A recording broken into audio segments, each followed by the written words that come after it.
अगर सूर्य अपना पुरुषार्थ करता है तो बादल भी धीरे धीरे हटने लगते हैं। सूर्य यदि अपनी किरणों को प्रखर करता है तो बादल के बीच में से भी वे किरणें बाहर निकल जाती हैं। बादल जब पुरुषार्थ करता है तो वह पूरी धरती उसके जल के सिंचन से भीग जाती है। इसी प्रकार से एक भव्य जीव ने पुरुषार्थ प्रारंभ किया था जब रत्नकर्ण शावकाचार अपना शुरू हुआ था और वह पुरुषार्थ करते करते श्रावक की अंतिम सीढ़ी पर आ गया।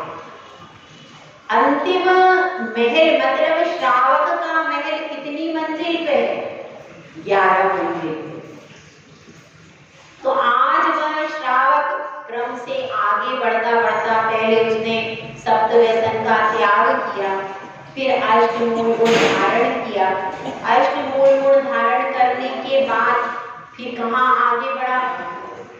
फिर उसके बाद उसने 5 अनुव्रत लिए, 3 गुणव्रत और 4 शिक्षाव्रत का अभ्यास रूप पालन करना सीखा।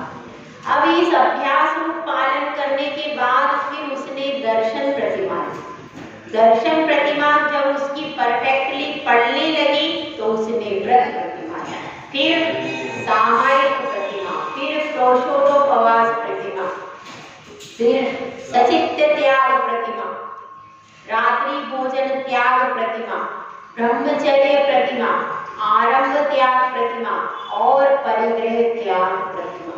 इस प्रकार से पूरी 10 प्रतिमाओं को उसने पालन करना सीख लिया और परफेक्ट हो गया है।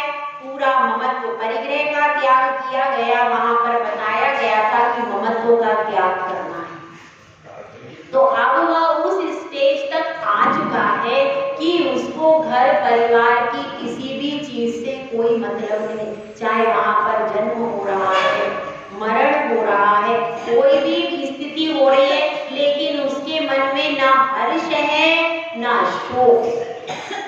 वह पूरी तरीके से समता की धारा में अपने अंदर अंदर समाहित कर लिया है, जैसे कि बादल के हर कोने में जल का अंश होता है। उसी प्रकार से वह 10 प्रतिमाधारी श्रावक के रोम रोम में समता भरी हुई है। वह राग द्वेष अब नहीं करता है। उसके घर में घाटा हो जाता है दुकान में तो उसको कोई मतलब, लाभ हो जाता है तो कोई मतलब, वो घर में रहता है लेकिन घर का बन के नहीं रहता है। तो उसने इतनी प्रतिमाओं का पालन कर दिया, अनुमति भी देना उसने बंद कर दिया, अनुमति भी नहीं है। और यदि घर में ही व्यवस्था होती है तो अनुमति त्याग व्रत का धारी भोजन भी नहीं बनाता। घर में ही उसको बुलाया जाता है, बहू आदि निमंत्रण करके बुला लेती है और वहीं पर वो भोजन, घर में भी बहू शुद्ध बना के देती, अच्छी बहू होती है दुनिया में भी, तो वो शुद्ध बनाकर व्यवस्था करके देती है। तो वो कुछ भी नहीं करता, सीधा मंदिर से आता है और सीधा मंदिर से आकर के फिर वहां पर उसको शुद्धि बोली जाती है। हाँ, ये भी चीज समझ लीजिए, जब 2 प्रतिमा हो जाती है तो शुद्धि बोलना चाहिए। अगर आप किसी भी त्यागी व्रती को लाते हो जिसकी 2 प्रतिमा है तो आपको शुद्धि बोलना चाहिए। उसको क्या, आहार जल शुद्ध है, भैया जी भोजन करें, इतना उसको बोलना, उसका सम्मान है। हमसे मन शुद्धि, वचन शुद्धि, काय शुद्धि ये जरूरी नहीं है, ये तो साधु के लिए। लेकिन आप भैया जी को लेकर के आओगे, कभी मंदिर से ला रहे, बाहर के भी कोई आ सकता है त्यागी व्रती, तो उनको ये बोल के लाना है कि हमारे घर में शुद्ध आहार जल की व्यवस्था है, आप हमारे यहाँ पर भोजन कीजिए, ऐसा उनको लेकर। अब जैसे 10 प्रतिमाधारी कोई श्रावक है तो आप उनको व्यवस्थित लेकर के आएंगे और फिर उनको आहार जल शुद्ध है ये बोलना चाहिए, आहार जल शुद्ध है, हमारा जो भोजन है वो आप ग्रहण कीजिए और उनको ऊंचे पाटे पर बिठाकर भोजन कराना चाहिए। प्रतिमाधारी व्यक्ति को सम्मान है, उसको ऊंचे पाटे पर बैठा करके व्यवस्थित आपको भोजन कराना चाहिए। और एक बात और है, जैसे ही आपकी प्रतिमा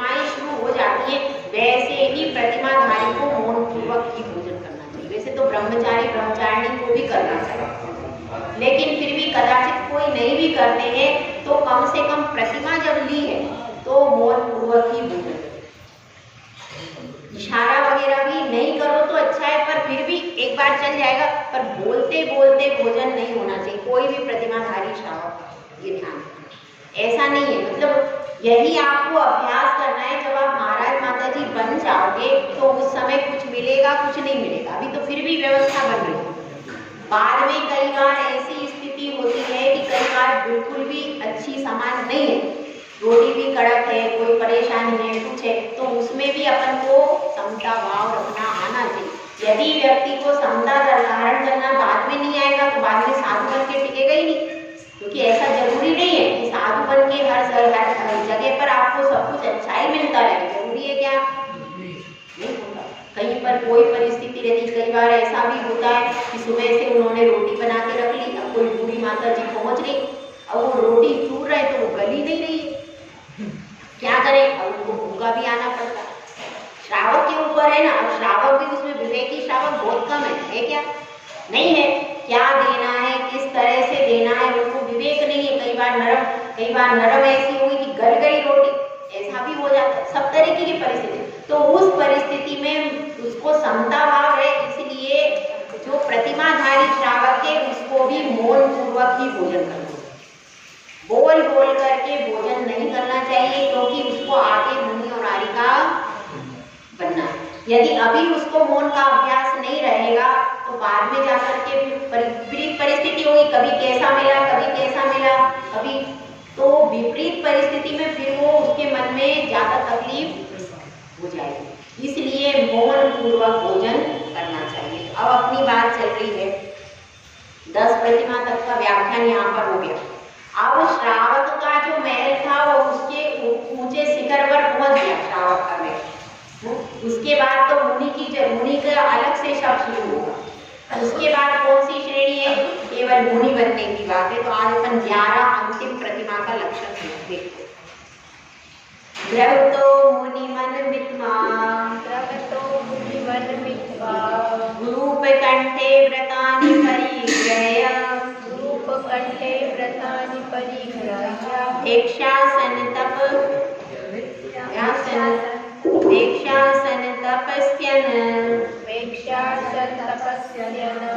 नुत्कृष्टस्येल खंडधरा, ग्रह तो यानी घर से, मुनि वन जहाँ पर मुनि रहते हैं उस वन में या आश्रम में, मित्वा यानी जाकर, घर से निकल जाएगा। जो 11 प्रतिमाधारी श्रावक है वो घर में नहीं रह सकता। अभी तक तो 10 प्रतिमाधारी में ये नहीं लिखा था कि घर का त्याग करना, लिखा था क्या? लेकिन वो घर में भी रह सकता है। श्रावक चाहे तो ब्रह्मचर्य व्रत लेकर के भी संघ में रह सकता है, कोई ऐसी बात नहीं है, लेकिन कंपलसरी नहीं।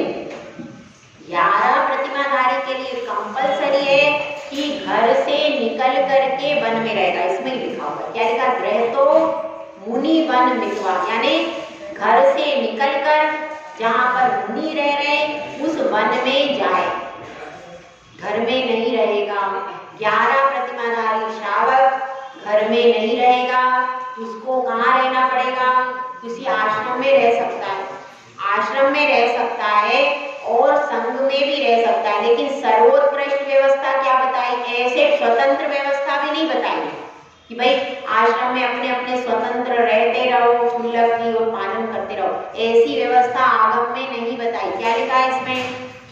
घर से निकलकर मुनि वन मित्वा, यानी जहाँ पर मुनि संघ विराजमान है वहां पर जाओ। और क्या करो? गुरूप कंठे, वहां पर जो आचार्य परमेष्ठियों गुरु हो उनके पास में, उपकंठे का मतलब क्या है? समीप में। गुरूप कंठे व्रतानि परिग्रह, फिर आप उन गुरु के पास में जाकर 11 प्रतिमा के संस्कार होते, पूरे संस्कार करो। छुल्लक जी और छुल्लिका माता जी की मंच पे व्यवस्थित दीक्षाएं होती है कि नहीं? समाज के सामने व्यवस्थित दीक्षाएं होती है, तब ही वो मान्यता होती है। तो उसमें क्या करना है? गुरु के पास में जाओ और फिर 11 प्रतिमा के संस्कार करो उसमें। और क्या क्या करना है, और फिर आपको भिक्षा के द्वारा ही जीवन बिताना है। भिक्षासन, भिक्षधन आसन, आसन मतलब भोजन, भिक्षा के द्वारा ही भोजन ग्रहण करेंगे। और क्या करना है, तपस्या करना है, उत्कृष्ट। और क्या करना है, चेल खंड धरा। चेल का अर्थ होता है वस्त्र, खंड मतलब टुकड़ा। वस्त्र का एक टुकड़ा आपके पास में रहेगा। तो यहाँ पर क्या चीजें चलती हैं, एक जो क्षुल्लक जी होते हैं वो एक लंगोटी और एक दुपट्टा, और दुपट्टा भी ऐसा होता है कि उसको सिर ढक लो तो पैर नहीं ढके, छोटा होता है थोड़ा सा, इसीलिए उसको खंड वस्त्र कहते हैं। खंड वस्त्र और एक कॉपी, एक लंगोट और एक वस्त्र।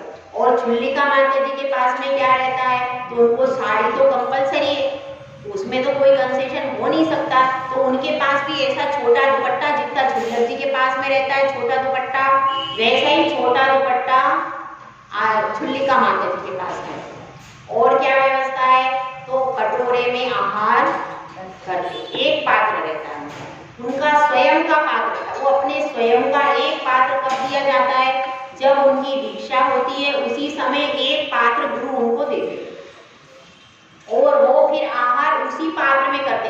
शेष श्रावक के पात्रों का उनका त्याग होता है, श्रावक के पात्र में नहीं करते। एक गुरु की तरफ से ही एक कटोरा उनको दिया जाता है, और उसी कटोरे में वो अपना भोजन करते। ऐसी भी व्यवस्था है, और 5 बर्तन की भी व्यवस्था। 2 प्रकार की इसमें बातें आई हैं आगम में। 5 बर्तन में भी वो कदाचित थाली में भी आहार करते हैं, लेकिन अभी वो प्रचलन से खत्म हो गया है। लेकिन ऐसी भी व्यवस्था आई है कि 5 बर्तन भी वो रख सकते। ऐसे भी हमने पुरानी देखी है माता जी वगैरह, तो वो 5 बर्तन में करती। लेकिन वर्तमान में प्रचलित क्या है, कटोरे की ही प्रचलन है, अभी वो व्यवस्था समाप्त है। और इसमें 2 प्रकार की व्यवस्था है, एक क्षुल्लक सप्तघर भोजी, वसुनंदी श्रावकाचार में आया है। एक क्षुल्लक जो है वो लाइन से 7 घर बने, 7 घरों में लाइन से यदि चौका लगा हो तो क्षुल्लक जी जाते हैं और वहां से 7 घरों से भोजन लेकर के फिर वो भोजन करते। पर ऐसा तो संभव ही नहीं है, 7 घर लाइन से बने हो और उन एक ही पंक्ति में यदि 7 घरों में चौका लगा है तो उन 7 घरों से वो भोजन लाएं और एक जगह बैठ करके अपना भोजन करें। ऐसी व्यवस्था, तो ऐसी व्यवस्था वर्तमान में 7 घर लाइन से कहाँ चौका है, तो ये संभव नहीं। इसलिए ये भी परम, लेकिन ये ऐसा लिखा हुआ, पहले कभी ऐसे क्षुल्लक जी करते होंगे कि 7 घरों से लाते, और ये भी बताते हैं 7 घरों से भोजन लेके आते हैं, फिर वो भोजन क्या करते हैं, उस भोजन को फिर महाराज को आदि को देते, महाराज माता जी को देते, फिर उसमें जो बच जाए तो खाओ। कई बार सब ले लिया तो क्या करोगे, अगर सारा भोजन महाराज माता जी ने ले लिया तो क्षुल्लक जी भूखे बैठो। ऐसा पहले आता है।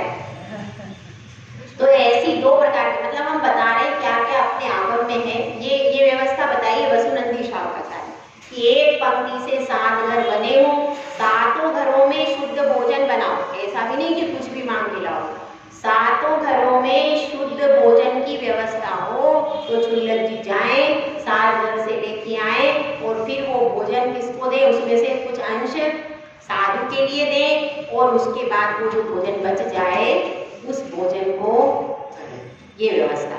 और क्या है, और इसके अलावा भोजन एक ही बार करते, बार बार भोजन नहीं होता।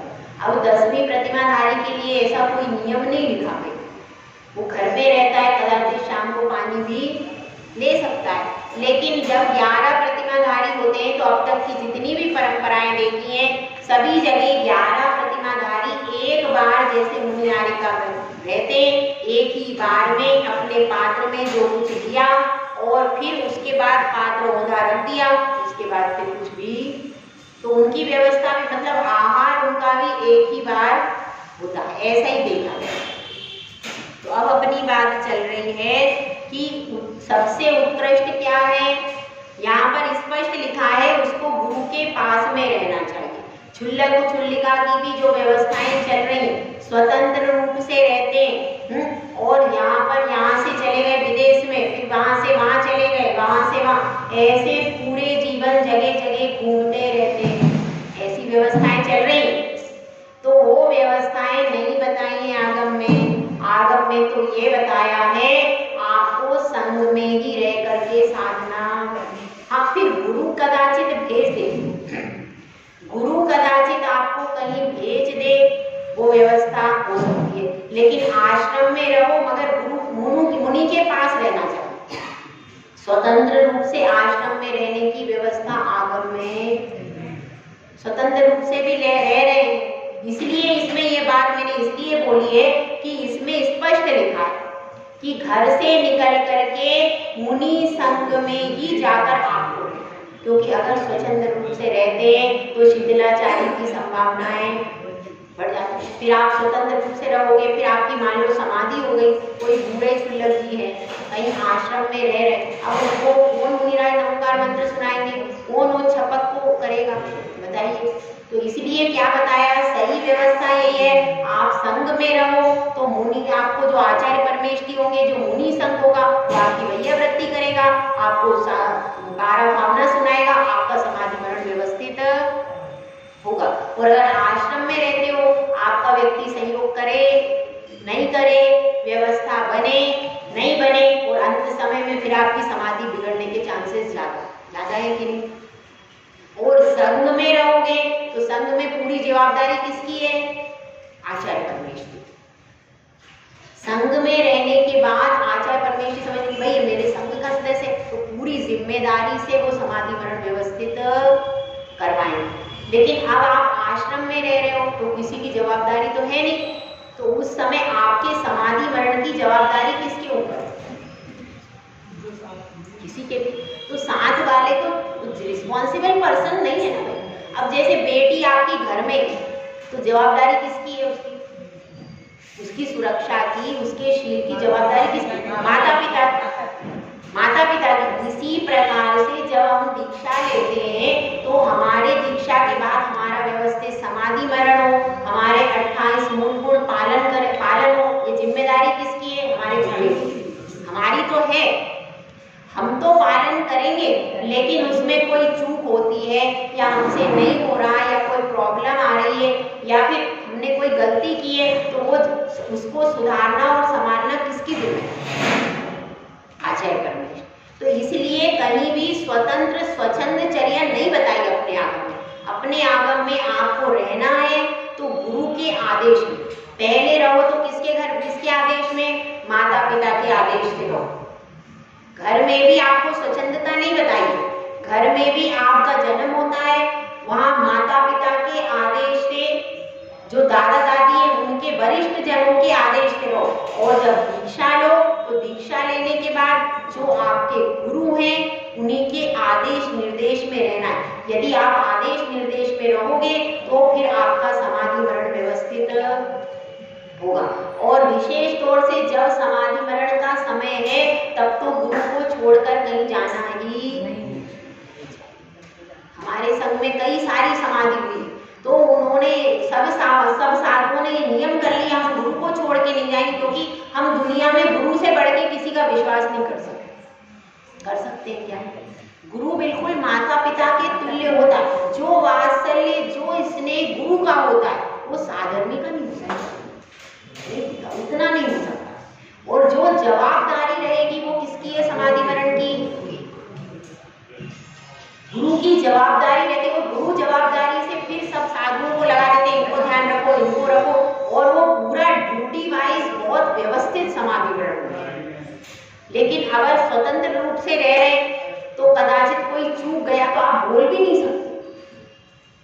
बोल सकते हो कि अब आपका साधर्मी आपके साथ बैठा हुआ है, क्षुल्लक आदि, आप आश्रम में रह रहे हो। अब आश्रम में यदि आप रह रहे हो, यदि आपका समाधि मरण व्यवस्थित नहीं हुआ तो आप रिस्पॉन्सिबिलिटी किसको दे सकते हो? ये ध्यान रखना।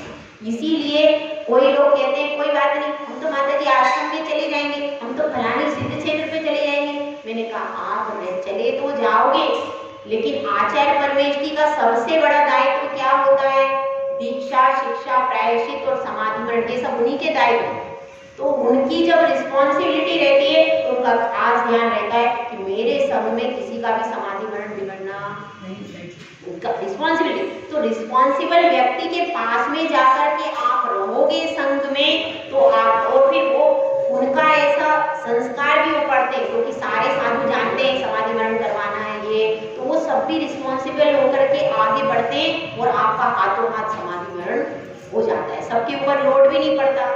और इसीलिए बड़े संघ में जो समाधि मरण होता है वो व्यवस्थित होता है क्योंकि सब साधु ध्यान रखते हैं। और 48 मुनि की व्यवस्था भी आई है। 48 मुनि कहाँ रहेंगे? संघ में ही अवेलेबल हो सकते हैं। इसीलिए यहाँ पर यही बताया है कि अब आपने 11 प्रतिमा ले लिए तो आपको इधर उधर स्वतंत्र रूप से विचरण नहीं करना, गुरु के पास में जाओ और वहीं पर अपनी सारी क्रियाएं करो। तो इस प्रकार से ये व्यवस्था किसकी है? 11 प्रतिमाधारी जो श्रावक है वह संघ में रहता है, संघ में गुरु के आदेश में, संघ से भी जाएगा तो किसका आदेश चलेगा? गुरु के आदेश में ही रहेगा। और वो स्वतंत्र संघ में भी जा सकता है। जैसे कोई मुनिराज के पास में क्षुल्लक क्षुल्लिका माता जी आते, श्री पृथक संघ करके भेज दें, भाई आप जाओ वहाँ प्रभाव ना करो। और आगे आरिका माता जी के पास में भी क्षुल्लक जी रह सकते हैं, कोई निषेध नहीं है, बहुत सारे संघों में रह रहे हैं। तो आरिका माता जी के पास में भेज दें, अथवा कोई मुनिराज हो, मुनिराज के संघ में भी भेज दें, पर एकल विहारी क्षुल्लक क्षुल्लिका भी नहीं होते, ध्यान रखो। आगम में निषेध, मुनि का भी निषेध है, आरिका का भी निषेध है, क्षुल्लक क्षुल्लिका भी एकल विहारी स्वतंत्र रूप से यहाँ जा रहे हैं, विदेश जा रहे हैं, फिर वहां से आ रहे हैं, ये सब परंपरा अपनी।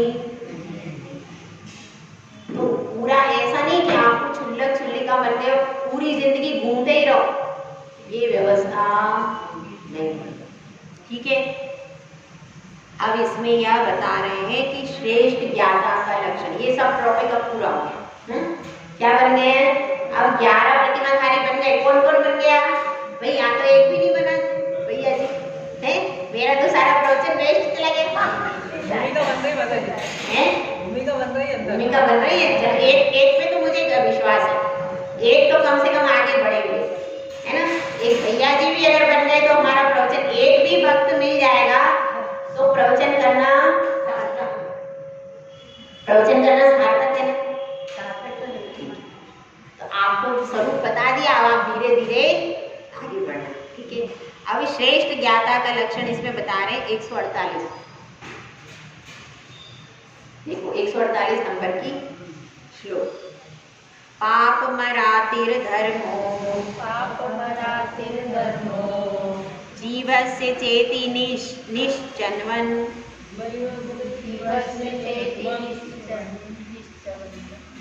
समयम यदि जानीते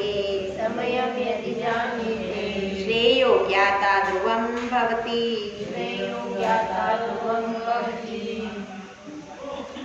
अब इसमें यह एक प्रकार से बताया जा रहा है कि एक ज्ञाता या ज्ञानी व्यक्ति कैसा होता है। ज्ञानी व्यक्ति कैसा होता है कि वो जानता है कि पाप मेरा कैसा है, शत्रु, और धर्म बंधु।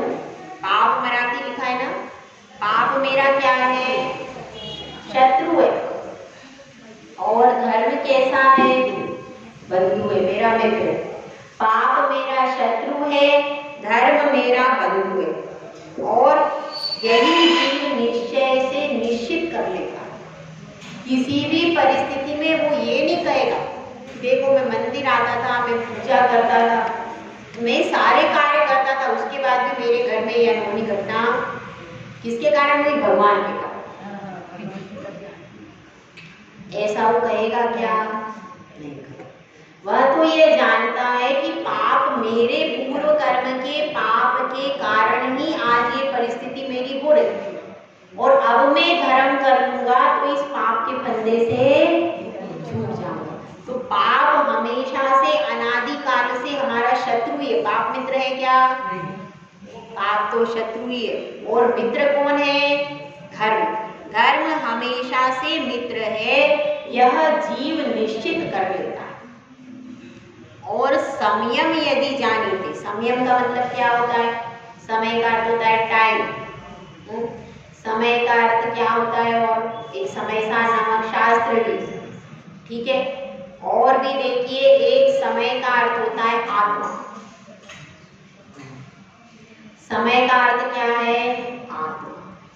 तो संयम यदि जानीते का अर्थ क्या है यहाँ पर? यदि वो आत्मा के स्वभाव को जानता है। अब इतना पढ़ करके उसको आत्मा के स्वभाव का बोध हो गया कि नहीं? सब कुछ बताया इसमें, आचार्य परमेश ने कुछ कमी की क्या? इतने अच्छे से एक एक सरल भाषा में समझाया, कठिन भाषा नहीं है इसमें, एकदम सरल भाषा में बताया है कि आप यह जान जाओ कि आत्मा अलग है, शरीर अलग है, परिवार अलग है, घर अलग है, दुकान अलग है। यह सबसे ज्यादा जरूरी चीज है।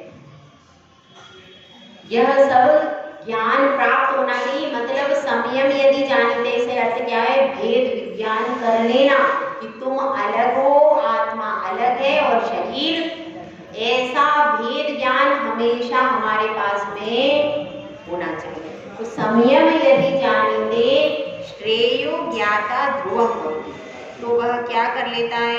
तो वह निश्चित तौर से अपना कल्याण कर लेता है। श्रेष्ठ ज्ञाता कौन होता है?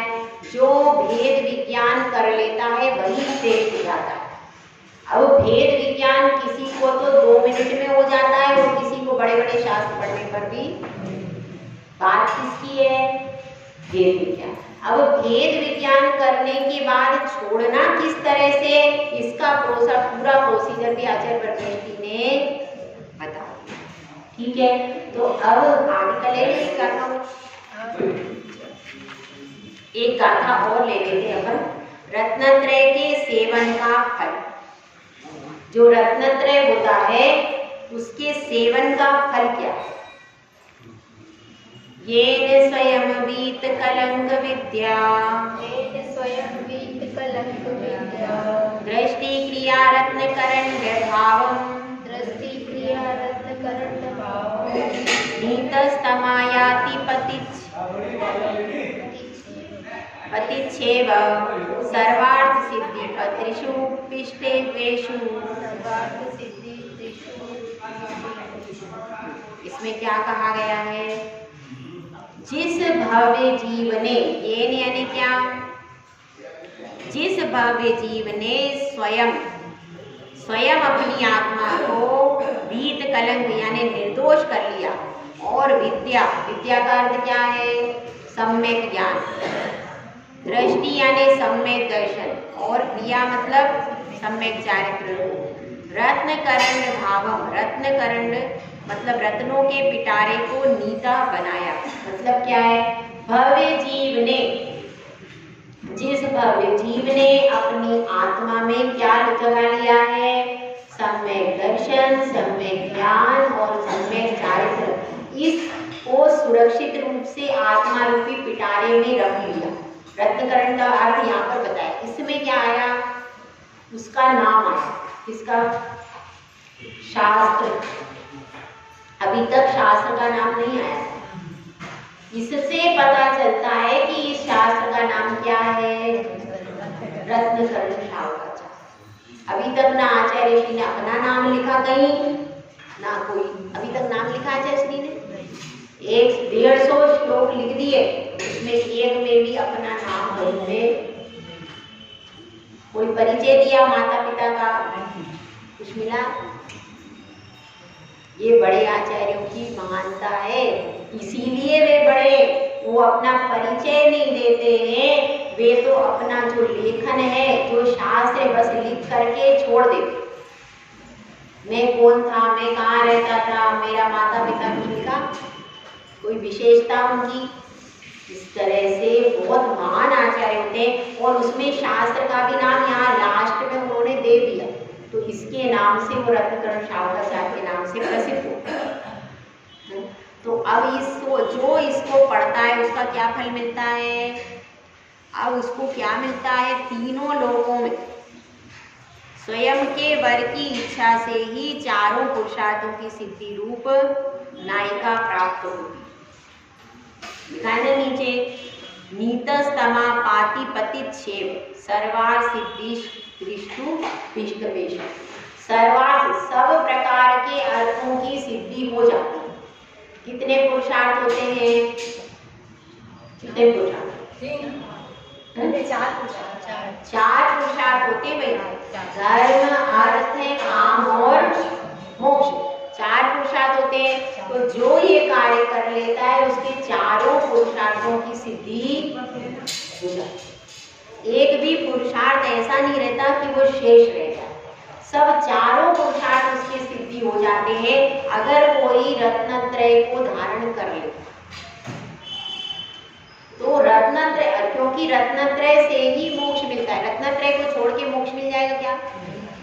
रत्नत्रय से ही मोक्ष मिलता है। ये अपनी कैसी है, बिल्कुल दृढ़ बात है, इसमें कोई संदेह वाली चीज नहीं है। क्या? रत्नत्रय से ही मोक्ष मिलता है। इसीलिए जो ये रत्नों के पिटारे को अपने हृदय में सुरक्षित रखता है उसको क्या मिलता है? उसको धर्म अर्थ काम और मोक्ष चारों पुरुषार्थों की सिद्धि हो जाती है और वह भविष्य में क्या प्राप्त कर लेता है? स्वयमेव सब गुण उसको प्राप्त हो जाते हैं। एक और अंतिम ले लेते हैं, इसका समापन आ गया। सुख यत सुख भूमि कामिनं कामिनीव सुतमेव जननी मां शीला भुनक्तु कुलमेव गुणभूषा कन्या का संपुनीताज जिनपति पद पद्म प्रेक्षिणी दृष्टि लक्ष्मी। अब इसमें अंतिम मंगल है, क्योंकि देखिए आदि में भी मंगल होता है, मध्य में भी मंगल होता है और अंत में भी मंगल किया जाता है। तो अब इसमें यह बता रहे हैं अंतिम मंगल। इसमें क्या बताया गया है? जिनपति पद पद्म प्रेक्षिणी। इसका मतलब ये देखिए नीचे आया ना, जिनपति पद पद्म प्रेक्षिणी। इसका अर्थ क्या है? जिनराज के द्वारा निरूपित पदार्थों का श्रद्धान करने वाली है ना। जिनराज के द्वारा जो जिनेंद्र भगवान ने जिन पदार्थों का निरूपण किया उन पदार्थों का श्रद्धान करने वाली शुद्ध शीला। शुद्ध शीला मतलब सप्त शीलों से युक्त। 7 शील बताए ना, कौन कौन से? 3 गुणव्रत और 4 शिक्षा व्रत, ये सप्तशील। तो सप्तशीलों से युक्त सुख भूमि, सुख की भूमि है, और गुणभूषा। गुणभूषा मतलब अष्ट मूल गुण से सहित। दृष्टि लक्ष्मी यानी सम्यक दर्शन रूपी लक्ष्मी। कामनी यानी सब प्रकार की इच्छाओं को प्रदान करने वाली। सुख भूमि यानी सुख देने वाली। सुख देने वाली उत्तम नायिका। नायिका की तरह क्या करती है? मुझे भी सुख को सुख यतु यानी प्रदान करे, तथा सुत पुत्र को, जिस प्रकार से पुत्र को क्या करती है? शीलवती जो माता होती है वह पुत्र की रक्षा करती है कि नहीं? इसी प्रकार से यहाँ पर कहा जा रहा है कि जो ये रत्नत्रय रूपी लक्ष्मी है, जो माता के समान है, यह लक्ष्मी मेरी रक्षा करे, ऐसी यहाँ पर भावना भरे और क्या करे? और यह कुल को गुणवती कन्या के समान मुझको पवित्र करे। जिस प्रकार से गुणवती कन्या, गुणवती और शीलवती यदि कन्या होती है तो दोनों कुलों की शोभा बनती है। पितृकुल को भी संभालती है और पिता कुल को भी संभालती है। इसी प्रकार से जैसे गुणवती कन्या होती है, उसी प्रकार से ये रत्नत्रय रूपी लक्ष्मी जो है वह एक गुणवती कन्या के समान, एक स्त्री के समान, एक माँ के समान, तीनों गुण उसमें समाहित कर दी। तो तीनों गुण के से युक्त जो, जिस प्रकार से स्त्री जब माता होती है, पुत्री होती है, गृह लक्ष्मी होती है, तो पूरे परिवार को कैसा करती है? संभाल लेती। और यदि जिसमें गृह लक्ष्मी नहीं होती, वो घर कितना ही अच्छा हो, कितना ही बड़ा हो, कितना भी सुंदर हो, लेकिन अगर उसमें गृह लक्ष्मी नहीं है तो उस घर की शोभा कभी भी नहीं होती। तो इसी प्रकार से यहाँ पर बता रहे हैं कि यह शुद्ध जो शील रूपी लक्ष्मी, शील मतलब बताया ना, शील मतलब जो 5 अनुव्रत, 3 गुणव्रत और 4 शिक्षाव्रत, मुख्य रूप से यही चीजें हैं। श्रावक के 12 व्रत, तो उन्हीं का विस्तार धीरे धीरे होता रहता है। तो ये 12 व्रतों रूपी जो शील रूपी कन्या है, शील रूपी स्त्री है, वह शील रूपी स्त्री कन्या के समान, माता के समान या फिर गृह लक्ष्मी के समान मेरी रक्षा करे, मेरी संभाल करे। ऐसी भावना किसने भाई है? ये उन्होंने भाई है समंत भद्राचार्य। देखिए पूरा शास्त्र हो गया और उन्होंने एक शब्द भी अपना नाम भी नहीं लिखा। ऐसे होते महान आचार्य, कहेंगे कि नहीं इसको? इसीलिए प्राचीन आचार्यों को पढ़ना चाहिए और उनका एक एक शब्द भी आपने पढ़ा तो समझो उन्होंने कितनी विनय से लिखा है, कितनी गंभीरता से इन शब्दों को लिखा है। तो उसका एक शब्द भी पढ़ने से अपनी रचना भी पवित्र हो जाती है। तो इसलिए जो स्वाध्याय है आज आपका ये क्या हो गया, समापन हो गया। एक माला सब लोग फेर लेना भाई। आज आपका ये ग्रंथ पूरा 150 गाथा आपकी कंप्लीट करा, हमारी जिम्मेदारी पूरी। 6 डाला भी कल हो गया, और ये तो 2 दिन लेट हो